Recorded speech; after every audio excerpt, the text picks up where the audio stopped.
व्रत एक संकल्प होता है, एक त्याग होता है जो हम देवी के प्रति, देवताओं के प्रति रखते हैं, अपने समर्पण को दिखाते हैं, अपनी करुणा को दिखाते हैं, अपने भाव को दिखाते हैं।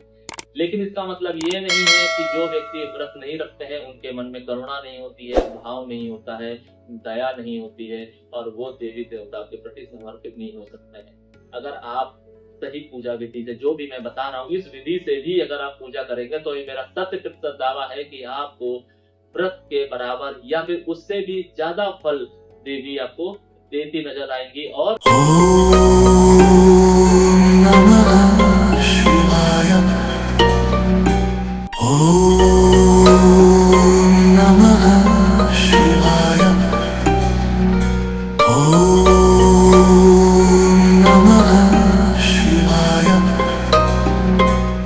नवरात्रि के पहले 3 दिन जीवन की नींव को मजबूत करते हैं। ये आपने पार्ट 1 में जान और समझ लिया होगा। लेकिन वही नवरात्रि का चौथा, पांचवा और छठा दिन अगर आपने सही पूजा आराधना की, देवी की, तो आपके जीवन से रुके हुए कार्य, विवाह बाधा, संतान सुख जैसी बड़ी समस्याएं से अगर आप जूझ रहे हैं तो उसको आप बहुत आसानी से दूर कर सकते हैं और आप छूट सकते हैं। आज के वीडियो में आप ये जानेंगे कि वो ऐसी कौन सी विधि है, यानी कि आने वाले जो 3 नवरात्र हैं, इन 3 दिनों में चौथे, पांचवें और छठे दिन आप देवी की किस तरीके से पूजा करें जिससे आपके जीवन में संतान बाधा और विवाह सुख, रुके हुए कार्य जैसी समस्याएं दूर हो जाए। आज हम जानेंगे देवी कुष्मांडा, स्कंद माता और माता कात्यायनी की पूजा का रहस्य। Welcome celestial seekers to the cosmic journey where the stars align and destinies unfold. मैं यहाँ हूँ ताकि ब्रह्मांड के रहस्यों के माध्यम से आपको गाइड कर सकूं और ज्योतिष के ज्ञान से आगे का मार्ग प्रकाशित कर सकूं। नवरात्रि का चौथा दिन माता कुष्मांडा को रिप्रेजेंट किया जाता है, या फिर ये कहा जाए कि चौथा नवरात्र माता कुष्मांडा के लिए निर्धारित है। इस दिन, जैसा कि आप लोग जानते हैं कि शास्त्रों में वर्णित भी है, जब संसार को अंधकार ने निगल लिया था, तब माता ने यानी कि देवी ने अपनी मुस्कान के माध्यम से ब्रह्मांड की रचना की थी। इसीलिए इन्हें कुष्मांडा नाम से जाना जाता है। देवी का ये रूप कुष्मांडा क्यों कहा जाता है? क्योंकि कुष्मांडा का अर्थ होता है छोटा ब्रह्मांड। अब चूंकि माता ने ब्रह्मांड की रचना की थी, इसलिए माता रिप्रेजेंट करती है हमारे जीवन में साहस को, रुके हुए कार्यों को और आपकी गति को। अगर आपके जीवन में आप रुके हुए कार्यों से प्रभावित हैं, आप अपने जीवन में स्टक हैं, वर्क प्रेमाइसेस में स्टक हैं, ग्रोथ को लेके स्टक हैं, तो माता कात्यायनी के प्रति आपको समर्पित होना चाहिए। अगर आपके जीवन में ग्रोथ नहीं आ रही है, अगर आपके जीवन में साहस की कमी है, तो भी आप माता कुष्मांडा के प्रति समर्पित हो जाइए। देवी का ये रूप आपके जीवन में आ रही छोटी बड़ी बाधाओं से आपको बचाता है और आपके जीवन में हार्मनी लेकर आता है। अगर आप इस दिन व्रत रख रहे हैं तो बहुत अच्छी बात है, नहीं रख रहे हैं तो आप इस दिन स्नान ध्यान कीजिए, घी का दिया प्रज्वलित कीजिए और देवी को सफेद और नारंगी फूल चढ़ाइए। दोनों में से कोई फूल आप चढ़ा सकते हैं, या दोनों ही फूल अगर आप चढ़ाना चाहे तो भी चढ़ा सकते हैं। इसके बाद आप देवी को कद्दू यानी कि कुष्मांड का भोग लगाइए। जैसा कि आप लोग जानते हैं, शायद कुछ लोग नहीं भी जानते हो, कि कद्दू को हमारे देश में कुछ जगह पे कुष्मांड भी कहा जाता है, क्योंकि देवी कुष्मांडा का प्रतीक है कद्दू। इसलिए कद्दू का भोग इस दिन अवश्य लगाना चाहिए, क्योंकि ये देवी को अति प्रिय है। अगर आप ऐसा करेंगे तो आपके जीवन में हार्मनी आएगी और आपको ओम देवी कुष्मांडे नमः का 21 माला जाप अवश्य करना चाहिए। इससे आपके जीवन में मन का कोई विकार होगा तो वो दूर होगा। आपके शत्रु अगर आपको छलने की, आपको हानि पहुंचाने के बारे में सोच रहे होंगे तो उनका मन परिवर्तित होगा। अपने जीवन में अगर आपके बहुत बड़ी बाधाएं हैं, आपके कार्य रुके हुए हैं, तब आपको गरीबों को अन्न दान करना चाहिए, उन्हें भोजन कराना चाहिए। ऐसा कहा जाता है शास्त्रों में कि कुष्मांडा देवी का ध्यान करते हुए चौथे नवरात्र को अगर कोई भी व्यक्ति गरीबों को दान देता है, गरीबों को भोजन कराता है, तो उसके रुके हुए कार्यों में गति आती है, यानी कि उसके रुके हुए कार्य बनने लगते हैं। तो आपको इस अवसर का लाभ अवश्य उठाना चाहिए। नवरात्रि का 5वां दिन माता स्कंद माता को रिप्रेजेंट करता है। अब माता स्कंद माता, जैसा कि आप लोग जानते हैं, देवी का वो रूप जिसमें देवी मातृत्व को दर्शाती हैं, करुणा को दर्शाती हैं, साहस को दर्शाती हैं, एक प्रोटेक्शन लेके आती हैं। स्कंद माता कार्तिकेय की माँ है और देवी का ये रूप करुणा से भरा हुआ है, मातृत्व से भरा हुआ है।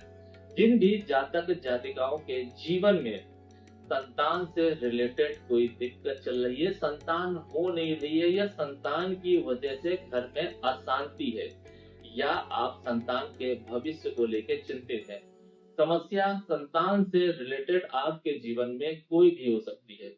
क्या करना है आपको? आपको माता कात्यायनी के प्रति समर्पित होना है। स्नान ध्यान करके एक घी का दिया आपको प्रज्वलित करना है और माता का ध्यान लगाना है। ध्यान लगाइए माता स्कंद माता का और करुणामयी माता को प्रति समर्पित हो जाइए। और उसके बाद आपको माता को लाल पुष्प चढ़ाने हैं। उसके बाद माता को गुड़ का भोग लगाना है, गुड़ और शहद का। माता को गुड़ और शहद का आप भोग लगाइए। उसके बाद आप ओम देवी स्कंद माताएं नमः मंत्र का जाप कीजिए 11 माला। 11 माला आप जाप कीजिए और मन में आपके भाव माता वाला होना चाहिए। आप संतान की जिस भी समस्या से जूझ रहे हैं, उस भाव को आप, उस समस्या को आप अपने मन में धारण कीजिए और देवी के प्रति एक अटूट बंधन, एक अटूट आस्था स्थापित कीजिए अपने मन में, अपने हृदय में। और ये जो मैंने मंत्र बताया है, ओम देवी स्कंद माताएं नमः का जाप कीजिए 11 माला। 100% दावा है मेरा कि आपके जीवन में देवी इस हद तक हार्मनी लाएंगे कि जो भी आप इच्छा लेकर बैठे होंगे अपनी संतान से रिलेटेड, वो अवश्य पूरी होगी। फिर वो इच्छा चाहे संतान की ग्रोथ को लेकर हो, उसकी जॉब को लेकर हो, उसके भविष्य यानी कि उसके एग्जाम से रिलेटेड हो, समस्या कोई भी हो सकती है, मगर आपको समर्पित होना पड़ेगा। ध्यान रखिए कि इस दिन आप छोटे बच्चों को प्यार और स्नेह के साथ में अगर भोजन कराएंगे, आपको ये महसूस करना है कि आप उस बच्चे की माँ है। चाहे आप मेल हो या फीमेल हो, आपके अंदर एक मातृत्व, एक अपनापन उस बच्चे के प्रति अवश्य झलकना चाहिए। बच्चा घर का नहीं हो, परिवार का नहीं हो, बाहर का होना चाहिए और उसको आप प्रेम और स्नेह आप दीजिए। भोजन कराइए, उसके पसंदीदा भोजन कराइए जो उसको पसंद हो। यहाँ पर मैं ये नहीं कह रहा हूँ कि आपको खीर पूरी खिलानी है, हलवा पूरी खिलानी है।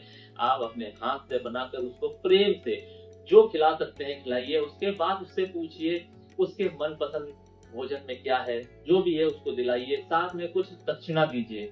इतना मात्र करने से, इस एक दिन की पूजा से आपके जीवन में संतान से रिलेटेड अगर कोई समस्या होगी जिसको आपने मन में धारण करके देवी के प्रति समर्पित होकर ये रेमेडी की है और जो मैंने पूजा विधि बताई है, वो करने के बाद आपकी वो समस्या 100% दूर होगी। शास्त्रों में वर्णित उपाय है ये, इसके ऊपर संदेह करना खुद पर एक पाप करने के बराबर। माता का छठा रूप यानी कि माता कात्यायनी।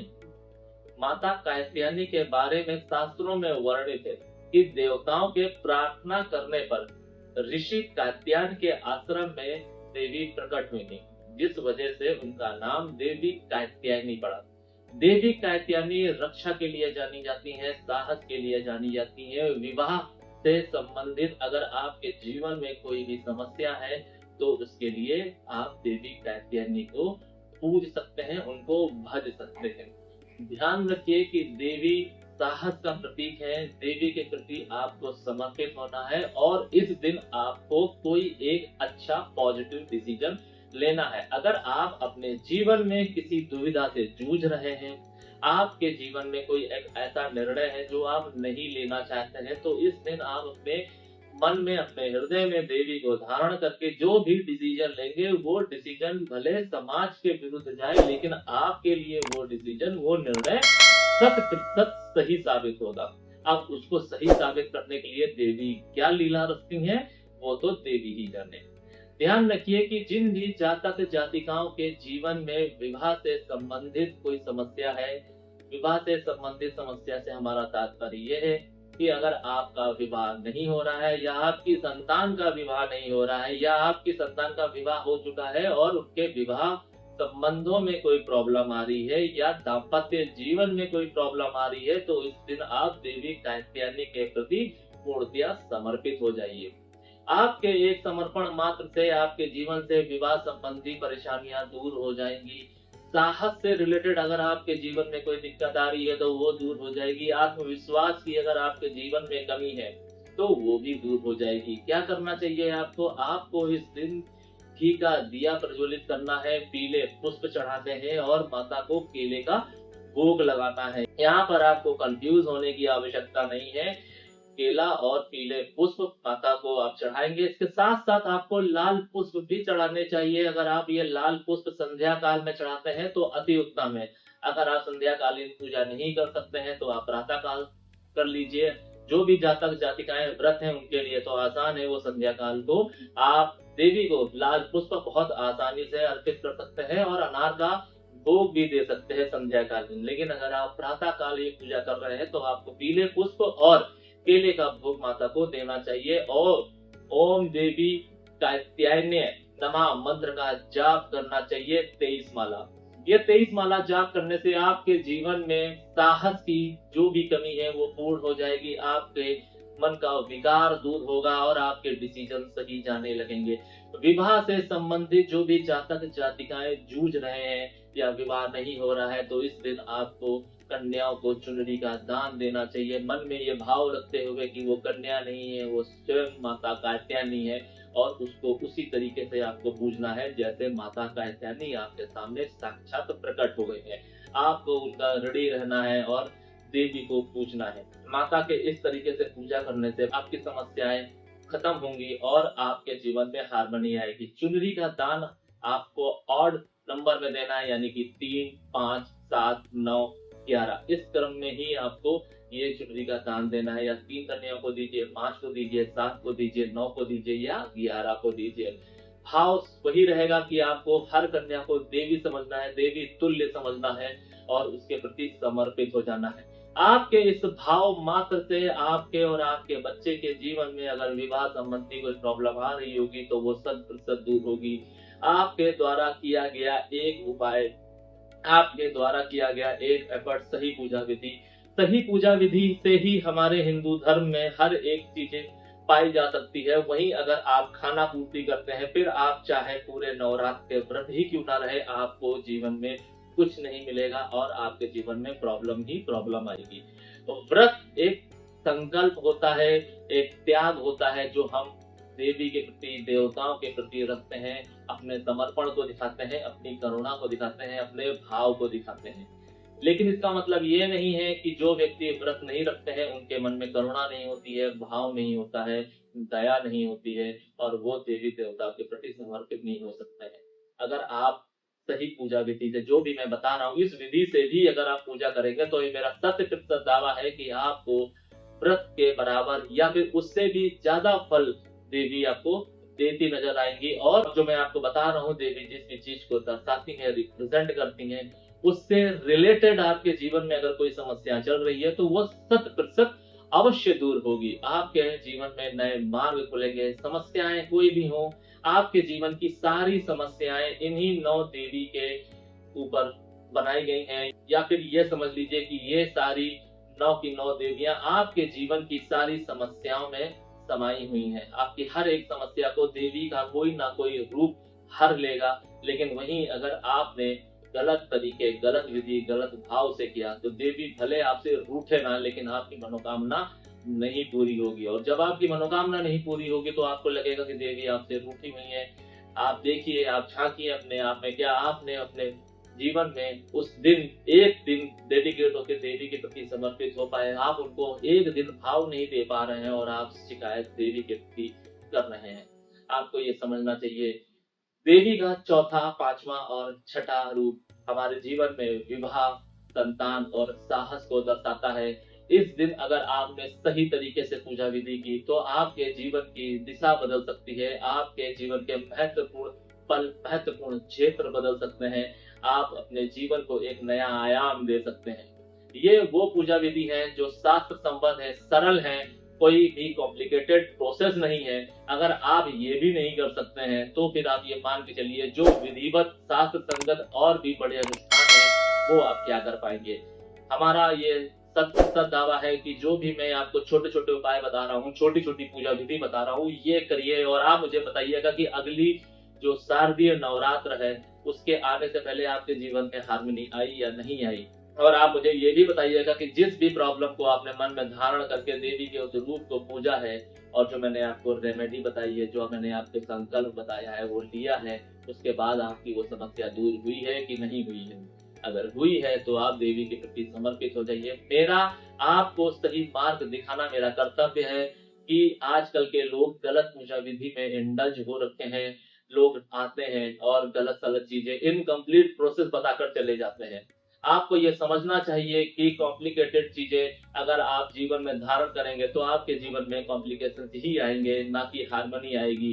क्योंकि हमारा जो नेचर है, हमारा जो यूनिवर्स है, देवी है, देवता है, सब बहुत ज्यादा पोलाइट है, सब बहुत ज्यादा न्यूट्रलाइज्ड है, सब बहुत ज्यादा नॉर्मल वे में है। कॉम्प्लिकेटेड अगर किसी चीज को बनाया गया है तो वो कॉम्प्लिकेशन हम इंसानों ने ही बनाई है, इससे आपको बचना चाहिए। आज के लिए फिलहाल इतना ही। सेलेस्टियल एनर्जीज आपका मार्गदर्शन करे और आपके आगे के सफर को प्रकाशित करे।